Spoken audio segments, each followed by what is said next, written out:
Welcome to how to become a seller tutorial. In this video we're going to show you how to become a seller in Temu.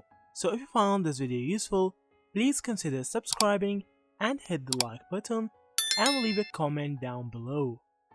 So first, as you see, you need to create an account in Pinduoduo. So from here you need to open another site and search for Kuajing Pinduoduo login. So don't search for Pinduoduo alone or login with Pinduoduo. You need to include Kuajing to find the site. Click on it. Then from here, click on Translate to English because it's a Chinese site. Then from here, click on Sign Up. You need to enter your phone number and password, and then after you enter the phone number, you will get a verification code. You will need to enter it here and then click on Enroll. So after that you need to submit the necessary documents. Once you have ordered your sale account, you'll need to submit the necessary documents to verify your identity. This includes your ID card, business license, and tax registration certificate.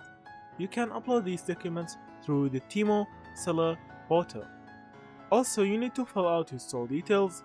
After you have submitted the necessary documents, go ahead and fill out your store details such as name, logo, and other relevant information. You can do this through the Temu seller portal as well. After that, you need to wait for approval. Your account will undergo a verification process that will take around 3 days to complete. Once your account has been approved, you can start selling on Temu. Then link your bank account to withdraw your money. So if you found this video useful, please consider subscribing and hit the like button and leave a comment down below. So that's it. Thank you for watching and see you in the next videos.